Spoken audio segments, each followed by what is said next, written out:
अब सुन लिया है कि नाम से कल्याण होता है, तो राधा राधा राधा राधा राधा सब कुछ हो गया। सब शास्त्रों के ज्ञान का फल उसको मिल गया। हे लाडली, क्या मुझ अधम के लिए भी आपके श्री चरणों में ठौर मिलेगी? विपत्ति आवे या संपत्ति, विद्वान बना दे या मूर्ख, बैरागी बना दे या रागी, मुझे इससे कोई फर्क नहीं पड़ता। अब मैं राधा राधा ही कहूंगा और श्री धाम वृंदावन की भूमि में अपने प्राणों को त्यागूंगा। आगे कह मूर्ख तो पिया मूर्ख है, पर उसको एक बात समझ में आ गई कि हमारा कल्याण, हमारा मंगल तो केवल भगवान से होगा। मैं तो कोई शास्त्रों का ज्ञान नहीं, साधना का ज्ञान नहीं, अभी तक मनमानी आचरण करता रहा, इसलिए कोई मैं अच्छा भी नहीं हूं, अधम हूं। अब सुन लिया है कि नाम से कल्याण होता है, तो राधा राधा राधा राधा राधा सब कुछ हो गया। सब शास्त्रों के ज्ञान का फल उसको मिल गया। यद्यपि वो समाज में मूर्ख कहा जाएगा, क्योंकि उससे शास्त्रों का ज्ञान नहीं है, वो प्रवचन नहीं कर सकता। समाज उसे गंदी दृष्टि से देखती है, कोई अच्छे सद्गुण वाला नहीं है। पर यहां कह रहे हैं कि जिसे श्रुतियां नेति नेति कहती हैं, वो है प्रभु श्री कृष्ण। और श्री कृष्ण के हृदय का मूर्तिमान प्रेम है प्रियाजू, और प्रियाजू का प्रेम स्वरूप ये वृंदावन धाम है। धाम में आश्रय और प्रियाजू के नाम का जप राधा राधा राधा, तो उस मूर्ख को वो पदवी मिलेगी, वो रस मिलेगा जो वेदों में भी अलक्ष्य है।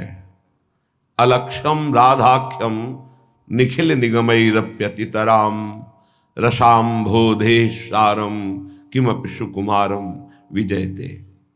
हम तो यही प्रार्थना करते हैं कि भगवान ज्यादा ज्ञान ना दें, शास्त्रों का ज्यादा ना ना दे, बस इतनी बात बस समझ में आ जाए कि मैं बहुत नीच हूं, मैं किसी योग्य नहीं हूं, और मेरा केवल परम प्रिय, परम लाभ, परम आराध्य नाम है, और तो हम कुछ जानते नहीं, बस राधा राधा राधा।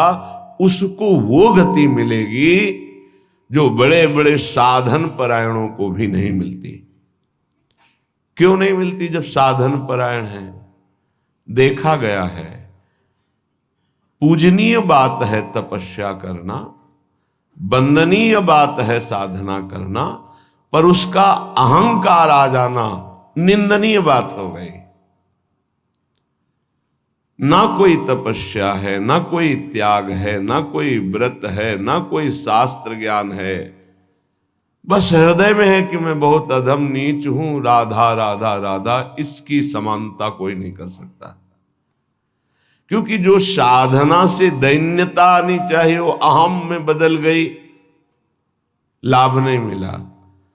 और इसकी दैन्यता प्रारंभ से ही है, इसीलिए बहुत ऊंची स्थिति देखी गई है पतित जनों की, जिनको ये हृदय में बात बैठ गई, आ गया कि मैं बहुत नीच हूं, पतित हूं, अधम हूं, मुझे कोई ज्ञान नहीं, बस राधा राधा राधा, कृष्ण कृष्ण कृष्ण, हरि हरि हरि। वो बहुत ऊंचाई पे चढ़ गए। इसलिए श्रीपाद कहते हैं, निंदा वा स्तुतिरेव वा बहु विपत संपत्तिरेवास्तु वा पांडित्यवत मूर्खतापि यदि वा विरागोथवा रागो। बहुत वैराग्यवान है, वास्तविक में वैराग्यवान है, लेकिन प्रियालाल के चरणों का भरोसा नहीं है। भरोसा वैराग्य का है। प्रियालाल के चरणों का भरोसा आचार्य चरणों से आता है। आचार्य चरणों का परिचय गुरुदेव से होता है।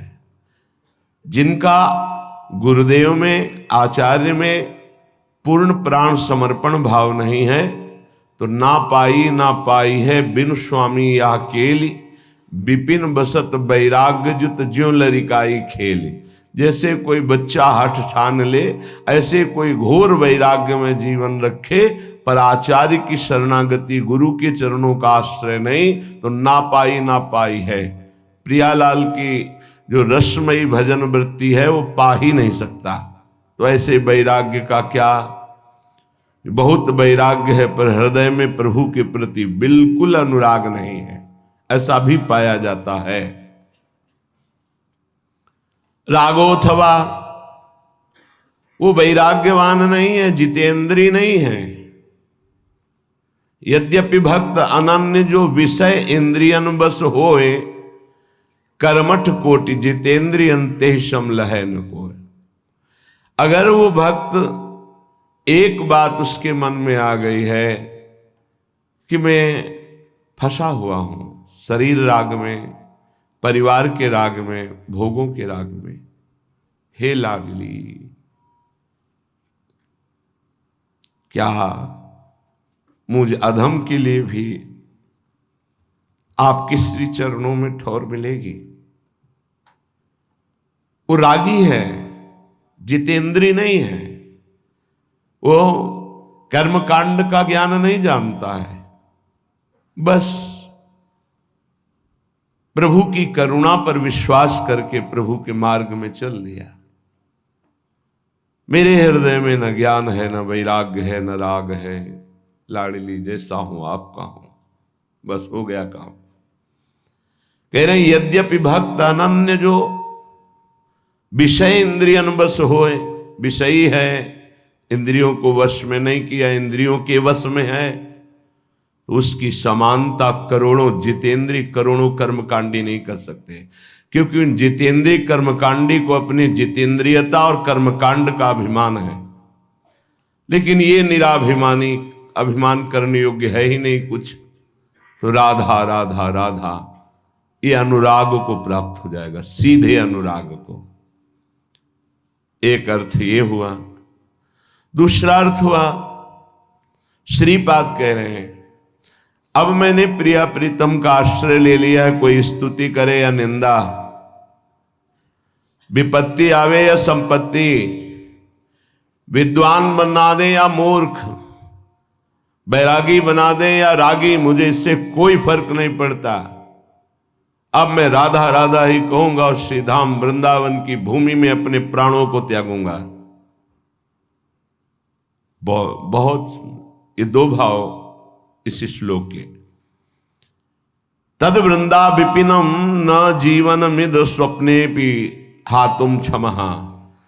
मुझे यह पता है कि वृंदावन मेरे अपराधों को क्षमा कर देगा। बड़ा क्षमामय स्वभाव वृंदावन का है और मुझे कभी नहीं त्यागेगा। इसलिए मैं वृंदावन का आश्रय वास स्वीकार करता हूं और आजीवन प्रियालाल के चरणों का आश्रय लेकर रहूंगा। वृंदावन मुझे नहीं त्यागेगा, मुझे भरोसा है कि बहुत क्षमाशील है वृंदावन।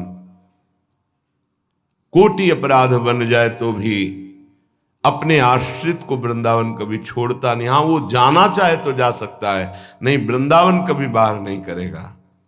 श्रीपाद कह रहे हैं श्री वृंदावन कभी स्वप्न में भी नहीं त्याग कर सकता अपने आश्रित का।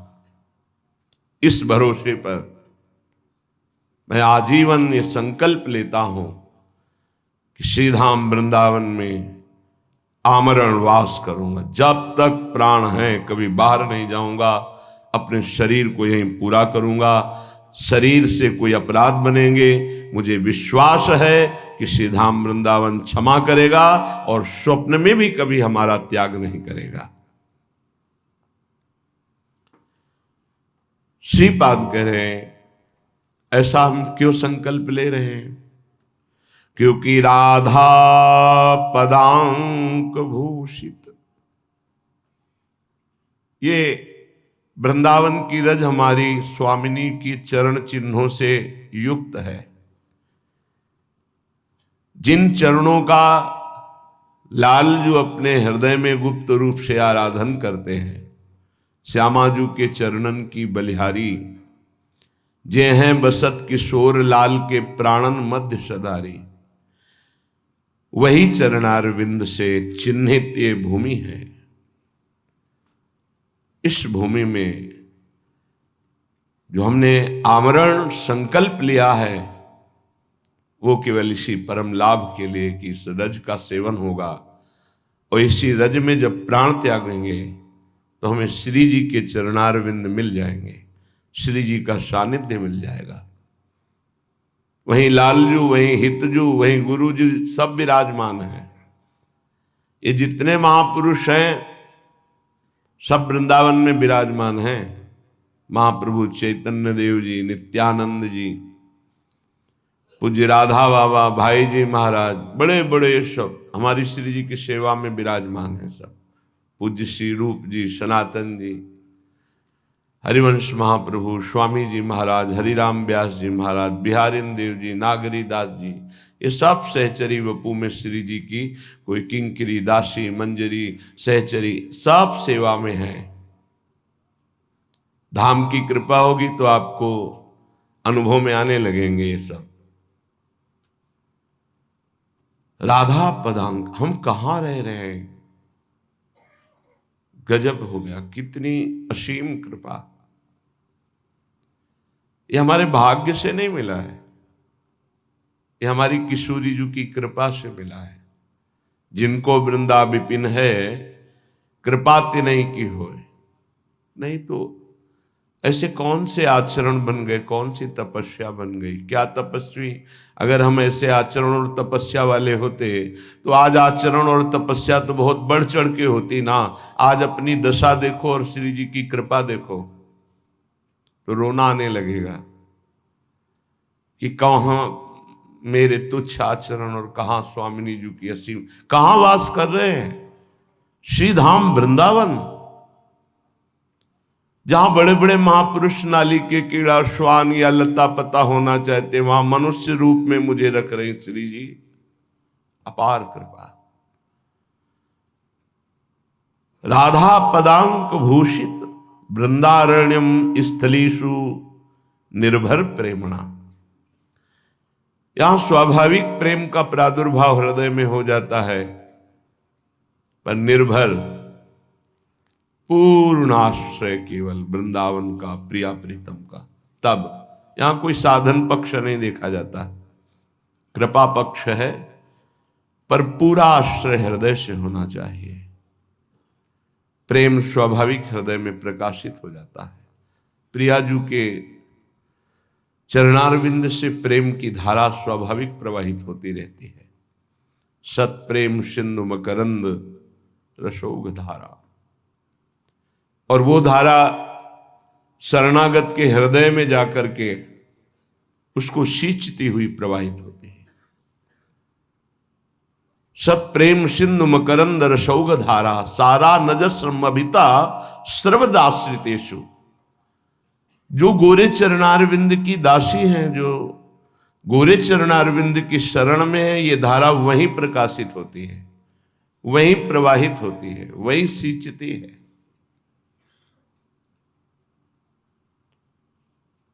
श्रीपाद कह रहे, हमने जो संकल्प लिया है आजीवन आमरण वृंदावन वास का, उसका प्रधान कारण है हमारी श्री जी यहां विराजमान है।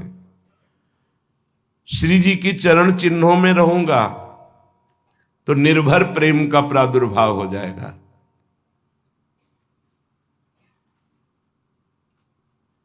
हरि हरि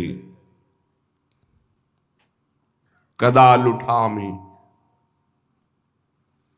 प्रतिपदम गलदस्रु रुल्लसत पुलका। हे हरि, क्या कभी ऐसा होगा कि मेरा गला रुंध जाए और आंखों से अश्रुधारा बह रही हो और मैं इस रज में लौट रहा हूं विकल होकर, राधा राधा राधा। हरि हरि कदा लुठामि प्रतिपदम गलदस्रु रुल्लसत पुलका। शरीर पुलकित हो रहा है, गला अवरुद्ध हो रहा है, आंखों से अश्रुधारा बह रही, शरीर में वृंदावन की रज है।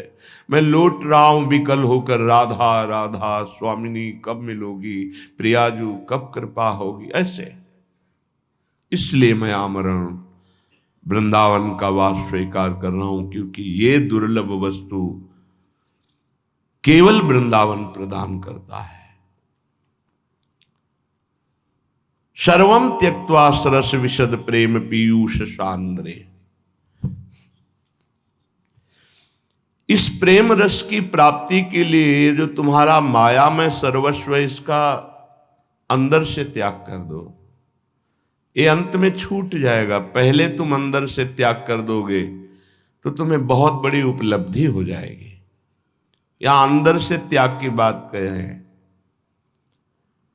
अपनापन केवल प्रियाजू से, सेवा पूरे परिवार की, प्रियालाल के सुख की भावना से, अपने कर्तव्य का पालन प्रियालाल के लिए ही है। सर्वम त्यक्त्वा, कहीं कोई प्रियता न रह जाए, ममता न हो जाए, आसक्ति न हो जाए, नहीं तो अगला जन्म हो जाएगा। सर्वम त्यक्त्वा, जब कृपा होगी तो आपको समझ में बात सर्वम त्यक्त्वा की आने लगेगी। हृदय में नाहीन रहो ही मां ठौर। उद्धव जी आत्मज्ञान की चर्चा करना चाहते हैं तो गोपीजन कहती मत सुनाओ। अब मुझे ये कोई ज्ञान या मोक्ष, इसकी चाह नहीं रह गई। मेरे हृदय में केवल ललित त्रिभंगी मुरली मनोहर मदन मोहन लालजू विराजमान है। हृदय में जगह नहीं रह गई। नाहिन रहो ही मां ठौर, नंद नंदन अछत। जब वो विराजमान है तो फिर हमें ज्ञान विज्ञान किस काम का। नहीं, माना बड़ा आनंद है आपके ज्ञान में। तो उद्धव मन माने की बात, दाख छुआरा छाणी अमृत फल, विष कीरा विष खात। विष के कीड़ा को दाख छुहारा है, अमृत फल अच्छा नहीं लगता, वो विष ही खाता है, क्योंकि उसका मन मान गया। ऐसे ही मेरा मन मान गया है वृंदावन वृंदावन वृंदावन, प्रियालाल प्रियालाल प्रियालाल। अब सर्वम त्यक्त्वा, सब अंदर से बहुत परम गुरु हैं गोपीजन, परिवार में रहते हैं, पति हैं, पुत्र हैं, पूरा गृहस्थी का कार्य करते हैं, लेकिन मुरारी पादार्पित चित्त वृत्ति, एक एक चित्त की वृत्ति कृष्णाकार है, भगवदाकार है। यही साधना है। संपूर्ण परिवार के बीच में रहते हुए भी कहीं कोई आसक्ति, ममता, प्रियता बिल्कुल नहीं। ना शरीर में, परमहंस है, चीरहरण लीला करके प्रभु ने दिखा दिया देहातीत स्थिति गोपियों की। तब रास में प्रवेश दिखा दिया, आई ब्रज नारी सुनत बंसीरो, गृहपति बंधु विसारे। परिवार, धन, संपत्ति, मकान, इसका तो त्याग है ही है। इस त्याग की स्मृति का भी त्याग है, त्याग की स्मृति का भी त्याग है। तब दर्शन मदन गोपाल मनोहर, मन सिज ताप निवारे। ए मोहन मदन त्रिभंगी, मोहन मुनि मन रंगी। बड़े बड़े मुनियों को अपने रंग में रंग देने वाले मोहन मुनि मन, मोहन मुनि सघन प्रगट परमानंद, गुण गंभीर गोपाला। हे परमानंद, इसी की प्राप्ति के लिए मानव देह मिला है। सर्वम त्यक्त्वा, श्रीपाद कह रहे, मान लो नहीं अंत ही तो ही तजेंगे पामर, तू न तजय अबहिते। श्रुत बनितादि जान स्वार्थ रत ना करुणे सभी ते, अंत ही तो ही तजेंगे पामर, तू न तजय अबहिते। मन पछितई है, अवसर भी थे। अभी अवसर है, नहीं तो जबरदस्ती सब काल छीन लेगा। तुम अंदर से त्याग दो, भगवान को स्वीकार कर लो, महान बन जाओगे, क्योंकि महान के अंश हो। सर्वम त्यक्त्वा, लक्ष्य क्या होना चाहिए? सर्वम त्यक्त्वा कहा, केवल प्रेम रस, बस। कोई लक्ष्य नहीं, कोई सिद्धि, कोई चमत्कार, कोई नमस्कार करे, बिल्कुल चाह मत रखना, नहीं, सब हो जाएगा। अंदर में जो गाढ़ चाह होती, पहले उसको भुगवाते भगवान, फिर भक्ति का रस आता है, ध्यान रखना। ढूंढ ढूंढ के पहले ही सत्संग में छोड़ दो, कोई आंतरिक चाह ना रह जाए, नहीं तो पहले वो भोगना पड़ेगा चाह को। तुम्हारी योग्यता जहां होगी तो पहले भोग आ जाएगा, तुम्हें भोगना पड़ेगा, फिर बाद में तुम्हें आगे बढ़ाया जाएगा। ये सिद्धांत है। पहले ही प्रार्थना कर दो, पहले ही प्रभु से मना कर दो, ये चाह है नाथ, इसको मिटा दो, ये बनी ना रहे प्रभु, मुझे इसकी पूर्ति नहीं चाहिए, इसे मिटा दो।